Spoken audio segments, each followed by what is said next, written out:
housekeeping things, and then I have one announcement, and then I'll turn the time over to Annie. Sorry.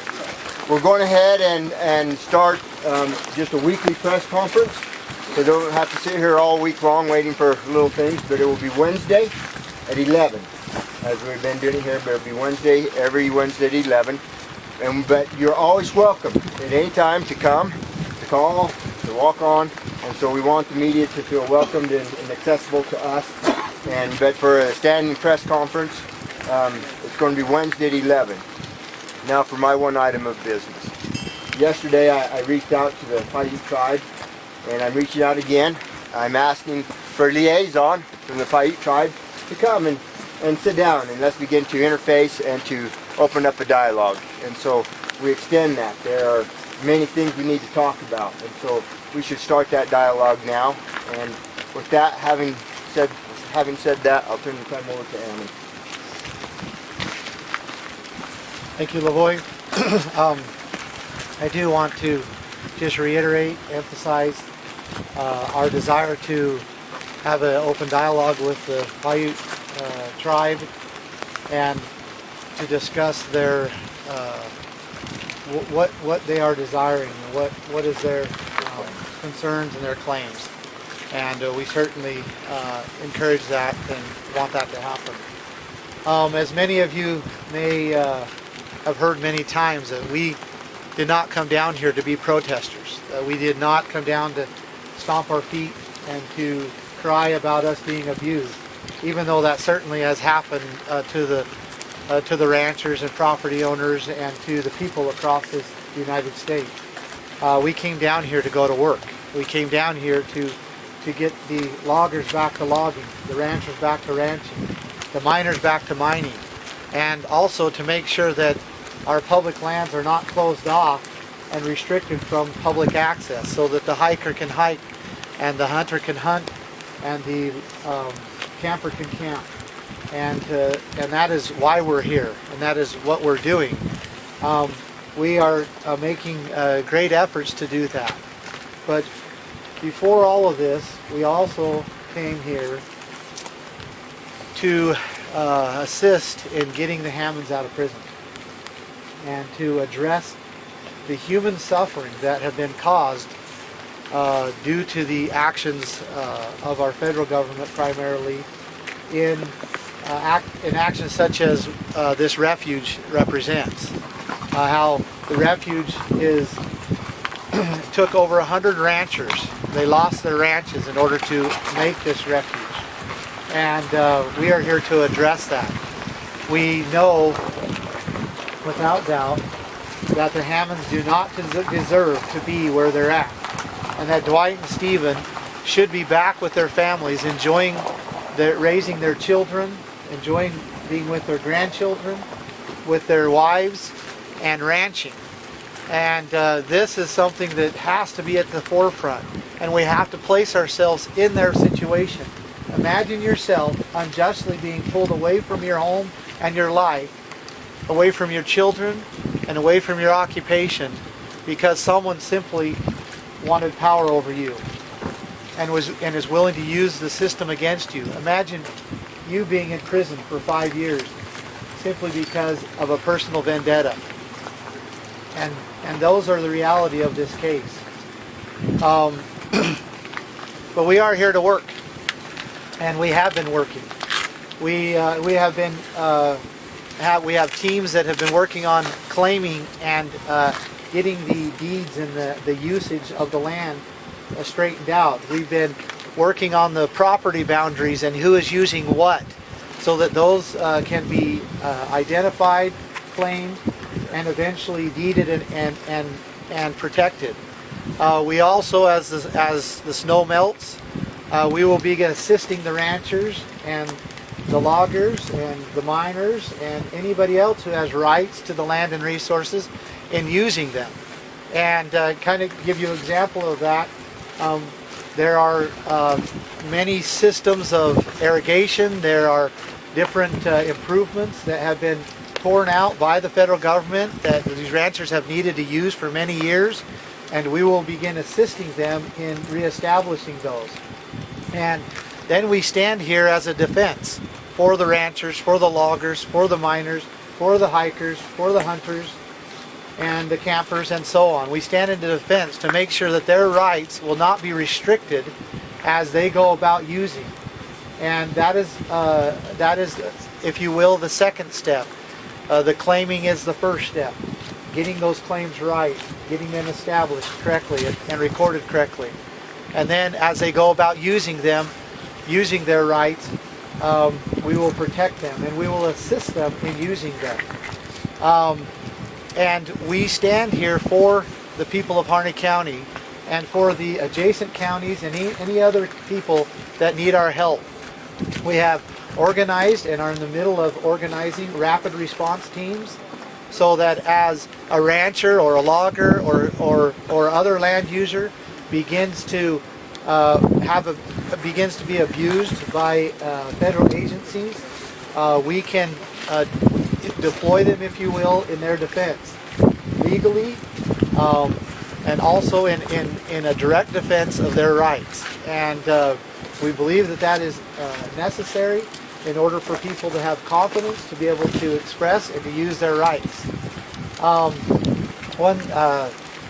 One thing that I have, I guess an additional to that or on that, we also want to give warning to federal agencies that begin to try to put the chains back on these people, to the Bureau of Land Management range cons, to the Bureau of Land Management officers, to the Fish and Wildlife Service and other federal officers that try to come in and scare the people like they did the ranching family that removed their fence over. That we give them warning that they are not to do that. That they are not to go in and try to place these chains back on these people as they freely use their lands as it's been appropriated to them and as their forefathers established many generations ago. And we intend on standing in defense of these people and for them to recognize the Constitution and their lack of authority to be administrating these lands and resources. We also, as many of you know, Harney County at one time was the wealthiest county in the state, and now it is the poorest. And we plan on assisting the people in turning that around. We plan on getting the loggers actually back on the mountain to log. We understand that there's 7 to 10 years worth of dead trees that are still standing that are good lumber, and it can be, like I said, 7 to 10 years before we even run out of that and have to cut down a live tree. Those need to be cut down, and they need to be milled. And we intend on getting a mill opened up that'll employ hundreds of people in this county. We also intend on cleaning up the forests, cleaning up all the dead brush and chopping it, and that will be for the purpose of running a power mill here to assist in the power needs for Harney County. These are the efforts that we are taking, and we ask those that have vision in this, those that want to assist, to use their resources, to use their knowledge and their intelligence to assist us in this. This is, again, exciting times. It will take some time to accomplish. We understand that it is a large undertaking, but we also know that it is necessary. And if we do not begin to do these things, we as a people will be to the point where we will not be able to do them. And so the time is now, the place is Harney County, and these are the people. Thank you. And as a practical matter, how would you go about protecting a logger who would be viewed as trespassing in federal forest land, or a rancher who is going to lose his permits if he stops paying his grazing fees to the BLM? How, as a practical matter, how do you protect them from the negative impacts of what they'd be doing? It'll be threefold. It'll be a legal team, political, and then open defense. Political, where's the political support coming from? We have a lot of political support, but I'll let them be the one that step up ahead. We also have a tremendous amount of deep pockets, if you will, financial support that are willing to invest in the people of Harney County so that they can get very low interest loans so that they can buy cattle, they can buy equipment, they can buy mills and pay employees. And then we also have support in other ways across the country. Was your trip to Utah part to garner more support? Absolutely, it was. Absolutely, thank you. Sorry, go ahead. Did you get political support there? What was? We absolutely did. We were able to accomplish what we went to accomplish, and we actually have, as we've announced on Saturday, I believe we announced this, where ranchers are going to be ending their contracts with the federal government, and we have ranchers from those areas that are coming as well. Are they coming? They're coming here to do Can you that. explain that a little bit for people that don't ranch? Yeah, so these rights, without going into too much detail, these rights were established by their forefathers, and the grass was the ranchers. And the contract is really the piece that takes the right out of their hands and gives the federal government authority to, the federal government authority to manage their ranch. So we're asking them to end that contract and stand back on their established rights. So that means they graze and just don't pay. If they pay, and if the county, as they get organized, the county decides to charge a tax for this, that would be the proper way in order for taxes or so forth to be put forth. And we're working on that with teams of ranchers of exactly how that'll look and how they want to do that. And so I won't quote on it anymore. So it doesn't sound like you're going anywhere anytime soon. We're not going anywhere until we get these things right, get these jobs done. So are you still putting out a call for help? I mean, you got big jobs, you got enough bodies, you still want people? We have a lot of bodies, and we know we're going to need more in all different areas, in claiming, in the using and assisting in development, and then in the defense. And so we call all those who have special talents in those areas to come and to participate. Who's the arbiter? That would be the county. Hammond, I've seen pictures of armored personnel carriers rolling into town, and I've also spoken with the FBI. The sheriff's office is still barricaded. Have you had any conversations with the FBI or the sheriff's department as to negotiate it out? No, and negotiate is the wrong thing, because we're not here to negotiate our rights away. We're here to make sure that the rights are protected, and we're asking the federal government, who has a role in defending the people, the states, against the outside world, to begin performing that. We're asking the county, who is the highest elected official to hold policing authority in the county, to stand up and defend the people and their rights and get in line. There's no reason for those people to have the schools barricaded. There's no reason to have the county buildings barricaded. They're only creating fear inside the community, and the thing is, the community is getting wise to it.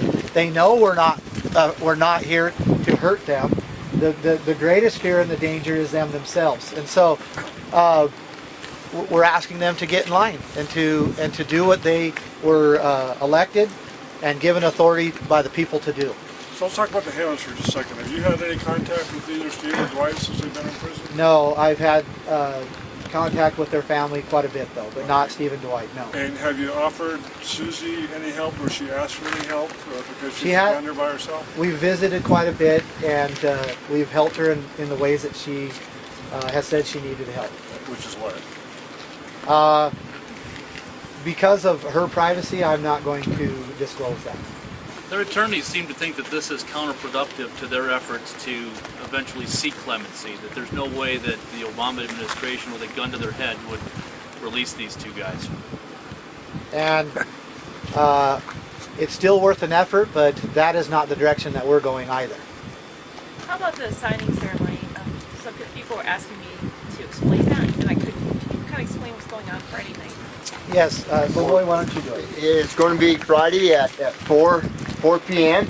It will be down here at the conference center, and we're going to invite you, the media, to witness. We have 2 committed ranchers at this point that will sign this. Now you need to understand how major this is. There's only 2 people in the world that has done this so far in this country.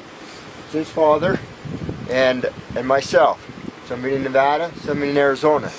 By the end of that day, you'll have somebody in New Mexico and somebody in Oregon. So we'll have doubled in one day. The reason that's so significant is that when that rancher crosses the stream and he lays down the gauntlet and says, I will hold my grazing rights as a free man. I will no longer acknowledge the federal overlord and overseership of my ranch. And I will uphold my county and my county officials as the government closest to me. This is about federalism. We love government. I'll repeat that again. I believe in the federal government, the state governments, and the county governments, but in their proper role, in their proper places. The government closest to the people is that government which is most accountable. And so that is what we're upholding. It affects us all across this nation. It's not just about cows. It's not just about grass. It's about your freedom, your ability to pick up the phone, get a hold of an elected representative, and know that you have a direct impact upon them. Most of these elected representatives around here in my county, 100 votes to 200 votes is usually what swings it. And they know that we can get a handful of people if they're not acting in accordance with we the people, and we can sway it, and we can get them out. Do you think I'm going to get John McCain out? How long has he been there? A dinosaur's age of time. What has he done for freedom? And nothing. So, but our county officials, our county sheriffs, I can sit down with them. I have sat down with them. I have looked them in the eyes. My county commissioners, supervisors, I've looked them in the eyes. They take the time to see us. I feel represented. I feel that I can have a say.